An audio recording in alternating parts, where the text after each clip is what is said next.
if it's like summer, it's so 9 million degrees hot in Epcot, and you're getting yourself dehydrated even if you look at a beer. So really, like, you're you still gotta gonna play it right. Like, drink. Yeah, in World Showcase. Yeah. Get a blindfold, Becky. God. Yeah, I'm still gonna.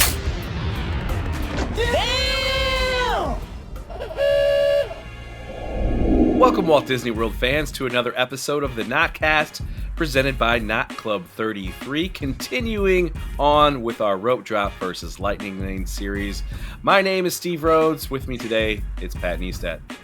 What's up? Becky Wells is here. Hey. And so is the Disney Cynic. It's Bobby Virgins. God damn, Becky. Bobby's forgotten his... He doesn't know. You can move on. You broke him. Today, we are talking Epcot. Epcot Rope Drop versus Lightning Lane. We have a Magic Kingdom episode that we've done recently. You can check the card above Pat Neistat's head for that episode. Let's talk Epcot today. Speaking of Pat Neistat, you've been voluntold to go first. So jump on in and let us know.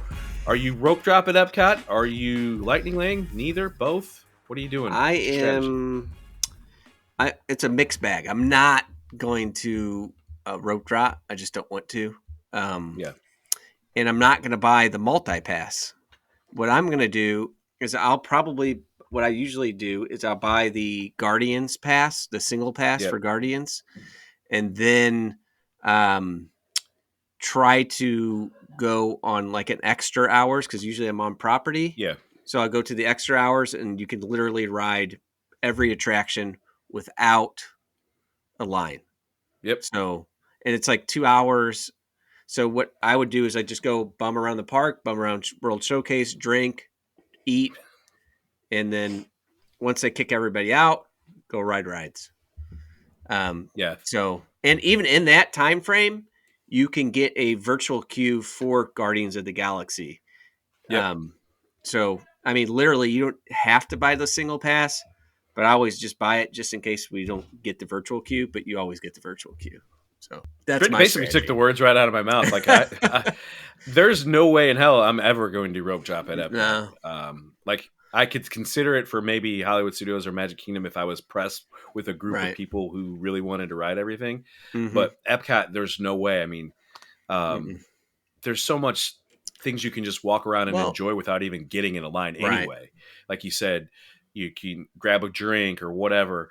And the headliner attraction, which is Guardians, you can just pay for or hop in a virtual queue. So unless your kid is hell-bent on riding Frozen, don't pay the money, don't rope drop. And at that point, you can wait 30 minutes, like, to get, if that's the ride you want to do. I mean, 35 minutes or 40 minutes or whatever it is. We'll get up there, But I'm just saying, if that's what you want to do, I mean, there's not much to do at Epcot. And so, like, Spaceship Earth doesn't have a line. The Living with the Land, as long as it's not around Christmas, doesn't have a line. Mission Space doesn't have a line. Any of the Figment doesn't have a line. The Seas, nothing has really a line over there. So, I mean, what do you use in your multi-pass on? Frozen and Remy's. Yep, Remy, Frozen is it. So I can't justify paying for it at Epcot. I don't know about anybody else here, but okay, Bobby. Listen, it might still just be a residual effect here, but the only way that I can justify multi-pass is that you get kind of all of those rides that you would want to. You don't have to use every pass that's available to you, right? So the ones that you do want, you're bundling them together at that point for a discount, theoretically speaking, or at least that seems to be the Disney logic behind all of that. Personally, no, I would not spend any money on any of this stuff, and God, no, I would not rope drop this park either. Although I will say, I actually have rope dropped Epcot recently. I did that in the summer of 2023, I believe, when I stayed over at Coronado. The reason why is because I got a boarding group 6 of Guardians of the Galaxy, and so like you had to get there at like 8:30 to get on the damn thing. So fine, fuck it, let's go, hurry up, we'll get on there. And yeah, it was atrocious because nothing was open over at World Showcase and there was nothing to do. And then I was just standing around hungry because what? I'm just gonna eat this weird donut thing from the Starbucks? Nah, like what? This is kind of a bummer. Like that's the bummer of Epcot not opening up World Showcase is the lack of brunch options. World Showcase, what does it open at, like 11? 11. Yeah. I could see. Well, I guess Frozen and Remy's are open, and nothing else, and nothing else. Well, they're the first attractions right there, I guess, too. Right. So I guess you could do like Akershus or whatever, and that's about your only option. Good. No, that's open. Talk about a red herring. Yeah, you don't want to do. Yeah, you're not going to sit, Bobby. You're not the going to creperie open. Princess.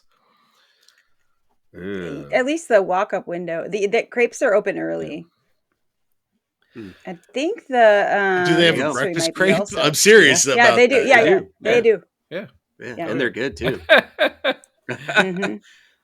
Becky, as someone that wouldn't pay for the Lightning Lane at Magic Kingdom, I can't assume you're going to do it at Epcot. But you said you would rope drop at Magic Kingdom. Would you do the same at Epcot? My biggest caveat is time of year at Epcot because I rope drop. I'm with Bobby. Like if I have that early morning virtual queue, because I'm always going to. That doesn't count. Queue. Like you're not really rope dropping. Yeah. I know, but the other thing is like Guardians is way more lenient with your arrival time than like Tron. Yeah.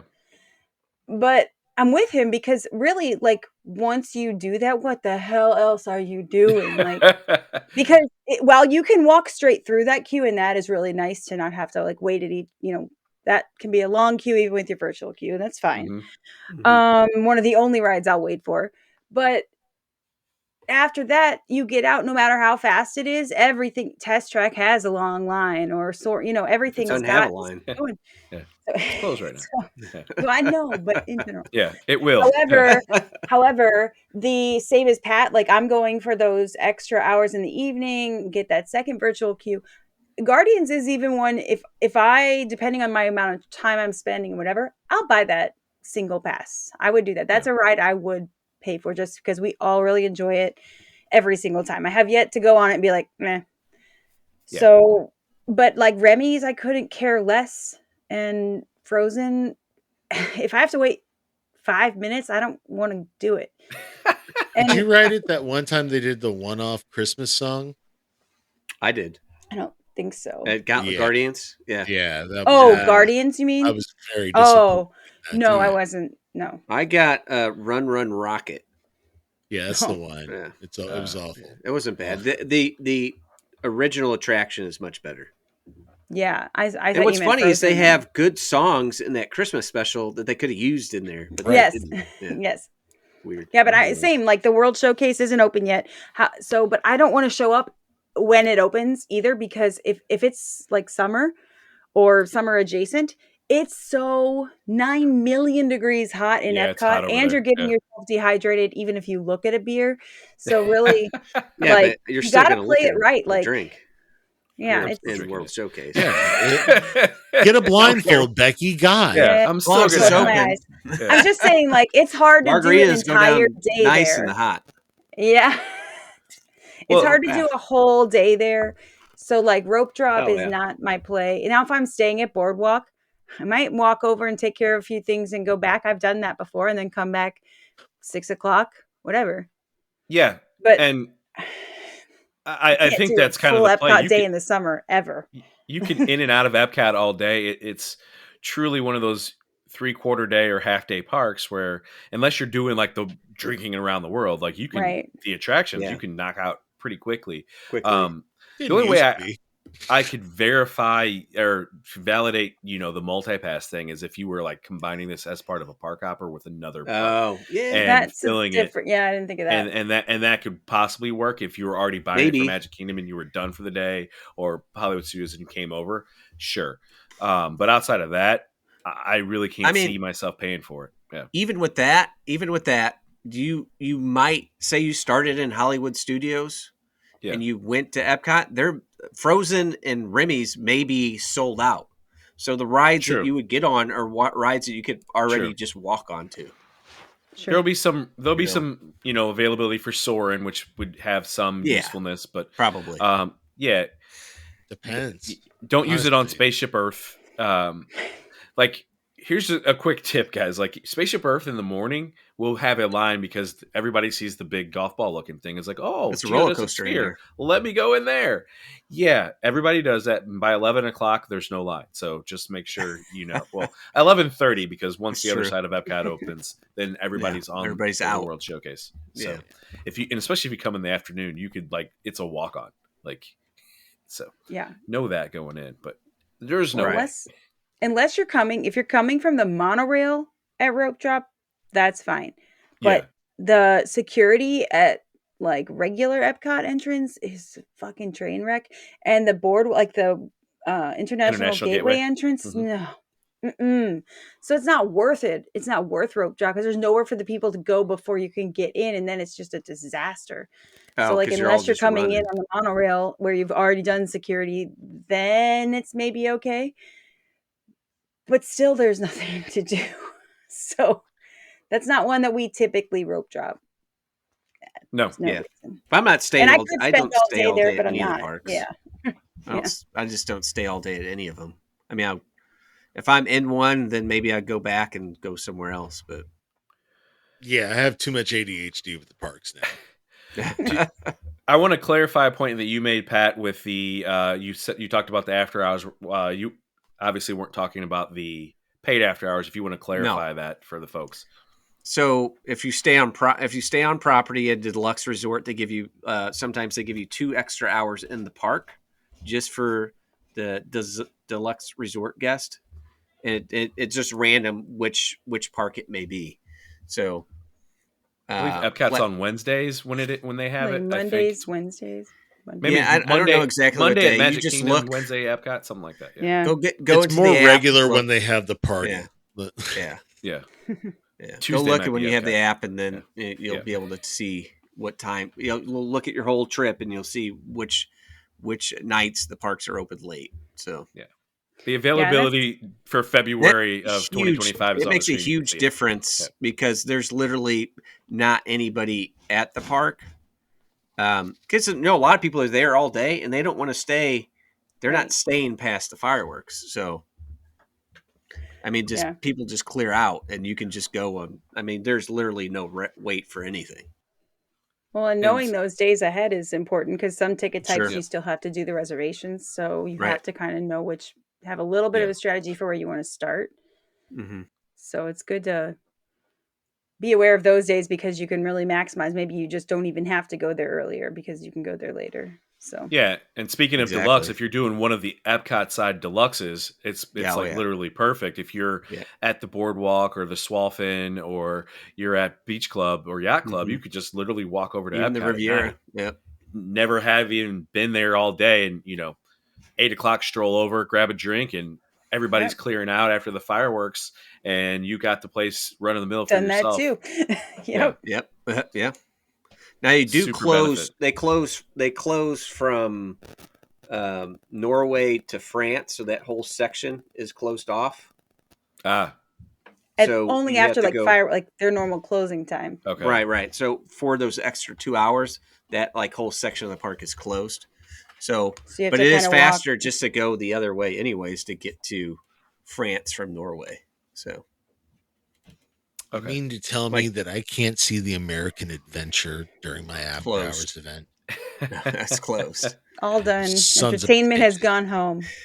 You can get our margaritas from Mexico. You can get the orange slush from France. I mean, you still got a lot of options. So, but that can you get the Bud Light from America? You can get that anywhere. From anywhere. Why you're paying $19? I don't know. It's like 12. Bud Light. I think I have no idea. I've don't never ordered that in the showcase. I get those slushes and with the extra shot of Grey Goose. Yeah, the Grand Marnier slush is fantastic. Or the extra shot of Grand Marnier. Shout out to the Cantaloupe in the China Pavilion at the Joy of Tea. That's also amazing. Yeah. Good stuff.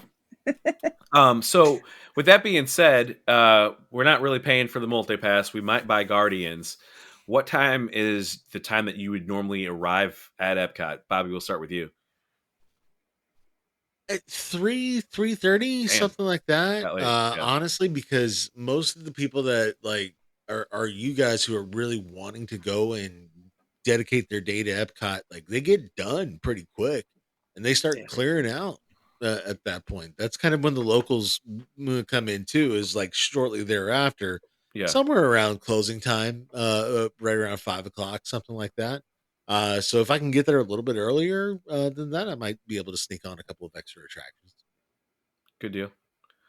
Becky, what about you? Again, depending where I'm staying, but maybe 10:30. Yeah. Or later afternoon. Yeah. If I'm starting my day there and have to get there for a virtual queue, maybe it's a little earlier, like 10:30, but usually then I have to leave and take a break because it's just too freaking hot most of the time. Yep. Pat, do you have a specific time that you like to target for? Well, if they have the extra hours that evening, I'm probably getting into the park like around 4 or 5 o'clock.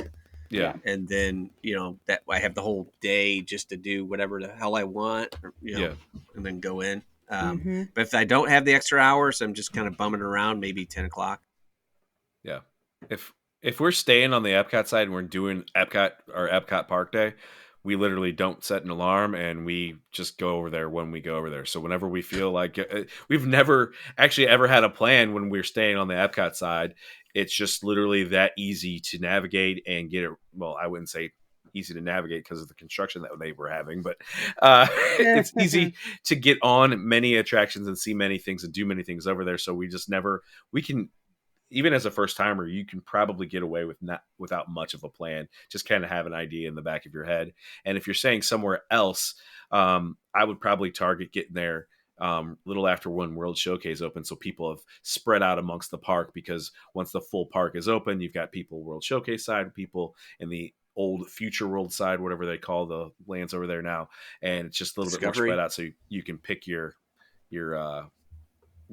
poison for what you want to do.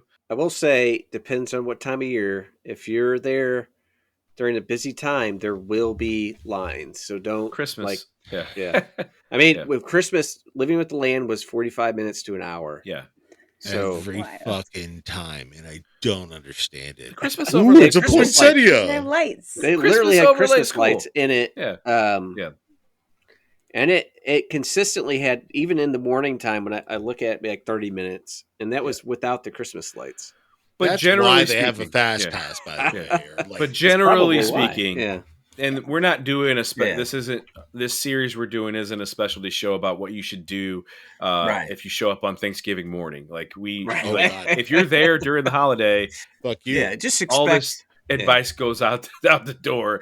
Good luck. Limit your expectations. Yeah, a little bit. Yeah. But Epcot's one of those easier parks, so just go and enjoy it. And speaking of enjoyment, if you've enjoyed this show, why not smack like, because it'll push us up in YouTube's algorithm and it really helps us out. If you like shows like this, why don't you turn on notifications so you know when we drop new episodes. Consider subscribing because it's free to do so and it really helps out our channel. For everybody here at Not Club 33, have an awesome day.